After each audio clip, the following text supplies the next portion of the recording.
Haleluya, puji Tuhan, salam sejahtera bagi kita semua Bapak Ibu keluarga besar GPDI El Shaddai Magelang.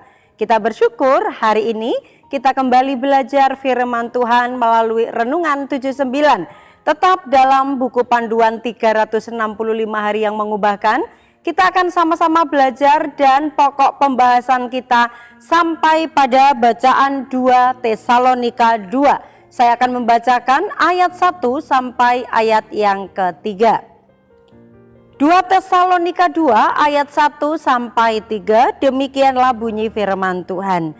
Tentang kedatangan Tuhan kita Yesus Kristus dan terhimpunnya kita dengan Dia, kami minta kepadamu saudara-saudara, supaya kamu jangan lekas bingung dan gelisah, baik oleh ilham roh maupun oleh pemberitaan atau surat yang dikatakan dari kami, seolah-olah hari Tuhan telah tiba.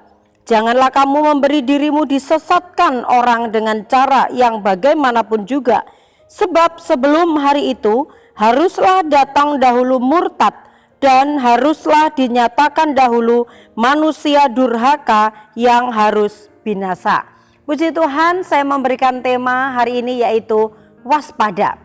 Observasi, penulis dari Tesalonika ini adalah Rasul Paulus, dan tentu saja tujuan surat ini adalah dituliskan bagi jemaat yang ada di Tesalonika.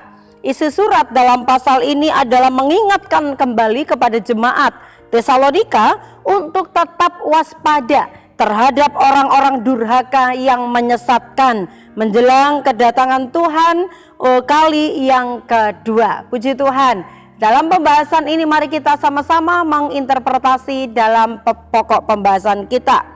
Di akhir zaman, kejahatan ini semakin lama semakin memuncak.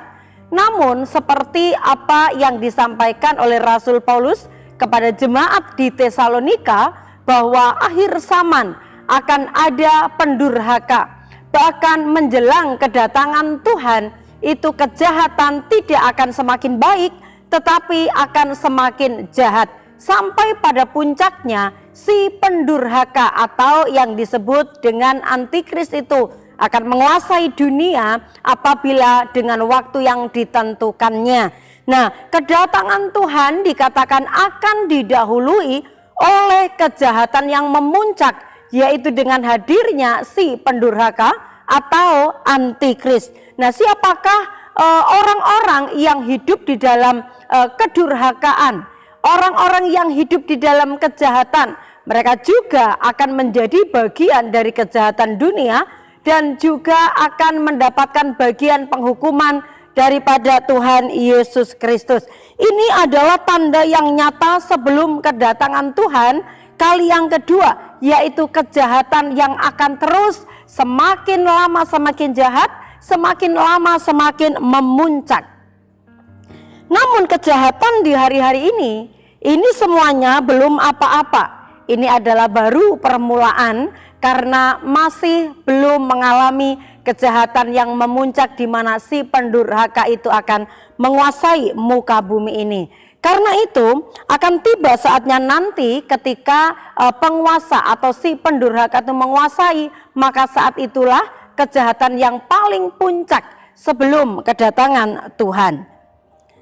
Dan kalau kita melihat sebelum kedurhakaan yang memuncak itu juga pasti masih akan ada banyak pendurhaka-pendurhaka dunia ini yang berusaha menyesatkan, berusaha menarik perhatian banyak orang, bahkan kepada anak-anak Tuhan, ya, bahwa anak-anak Tuhan juga akan mengalami godaan, ujian, di mana orang-orang itu juga bisa lemah imannya atau bahkan meninggalkan iman percayanya. Itu sebabnya kalau kita tahu tanda-tanda zaman, kejahatan dunia yang semakin memuncak ini, yang terus bertambah ini kembali terus mengingatkan kepada kita anak-anak Tuhan bahwa sungguh akhir zaman ini akan segera datang.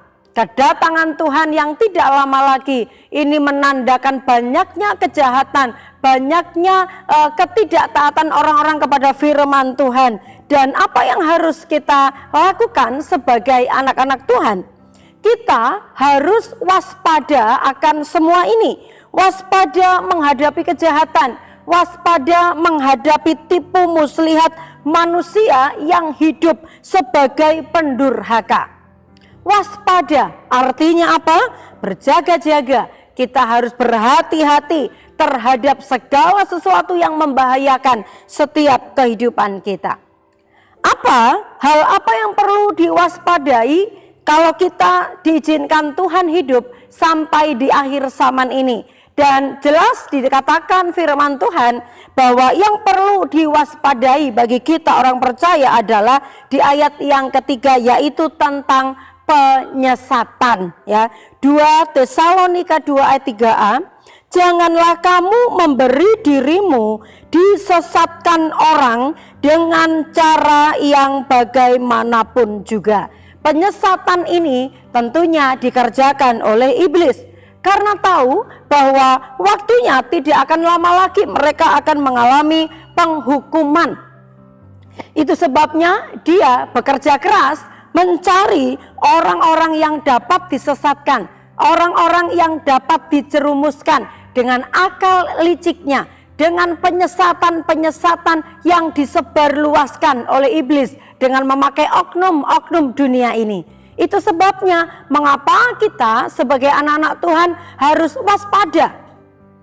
Bagaimana cara kita waspada? Tentu saja kalau iblis tujuannya adalah membawa orang-orang supaya juga menerima penghukuman sama seperti dia di neraka yang kekal. Itu sebabnya bahwa penyesatan itu terus dikerjakan oleh iblis. Rupa-rupa penyesatan itu kalau kita melihat dalam bacaan firman Tuhan, ada ajaran-ajaran palsu.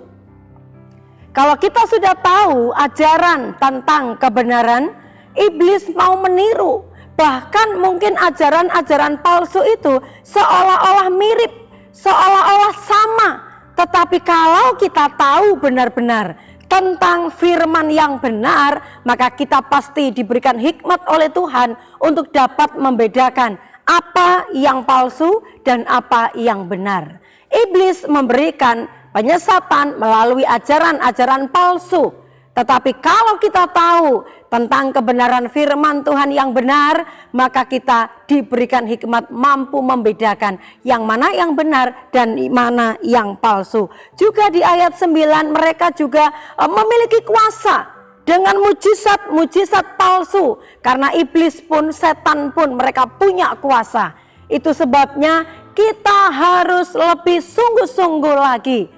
Pengenalan kita akan Tuhan, kesungguhan kita di dalam mengiring akan Tuhan, supaya kita pun menerima kuasa dari sorga. Kalau iblis mereka punya kuasa untuk melakukan mujizat-mujizat yang palsu, untuk membuat tipu daya, muslihat, supaya orang tertarik dengan kesembuhan. Iblis pun bisa melakukan kesembuhan. Itu sebabnya mari Bapak Ibu kita terus berpegang teguh. Iblis juga mampu melakukan tanda-tanda ajaib yang bukan dari Allah.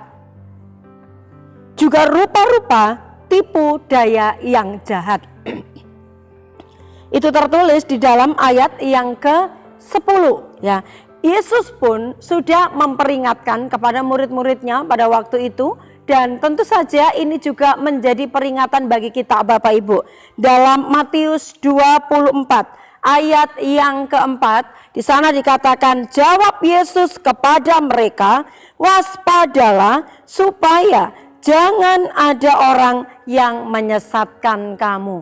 Mungkin penyesatan itu tidak selamanya selalu berupa hal-hal yang keji, hal-hal yang menakutkan. Tetapi di akhir zaman ini penyesatan justru mungkin ada tawaran-tawaran yang indah, tawaran-tawaran yang membuat kita merasa wah ini semuanya akan membuat kita nyaman, membuat kita kebutuhan mungkin terpenuhi, ada iming-iming dunia ini ya dengan kekayaan, dengan ajaran-ajaran yang mungkin kemakmuran dan lain sebagainya, sehingga anak-anak Tuhan bisa jadi juga terseret oleh godaan-godaan yang dilakukan oleh iblis tersebut. Itu sebabnya seperti pesan Yesus kepada murid-muridnya pada waktu itu, biarlah ini juga menjadi peringatan bagi kita untuk senantiasa waspada.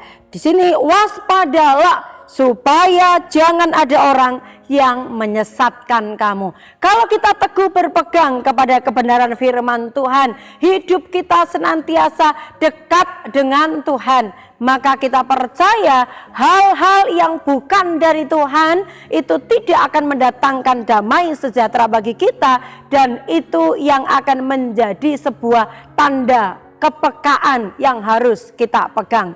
Aplikasinya bagi kita, kalau dunia ini penuh dengan penyesatan, apa yang harus kita lakukan, apa yang harus kita kerjakan?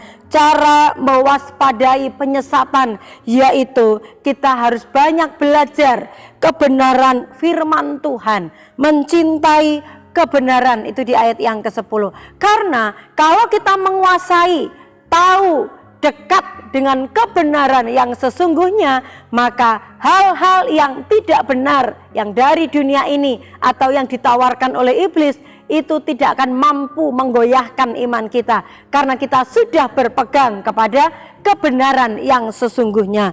Lalu kita juga minta kepekaan roh kepada Tuhan melalui doa dan hubungan pribadi kita bersama dengan Tuhan. Kita percaya hanya roh Tuhan yang mampu memimpin dan menuntun kehidupan kita, supaya kita tidak terpengaruh oleh roh-roh dunia ini sehingga kita disesatkan. Tapi kebenaran Tuhan dan juga pimpinan roh Tuhan itu yang akan memampukan kita, menguatkan kita tetap berdiri teguh dalam kebenarannya Tuhan.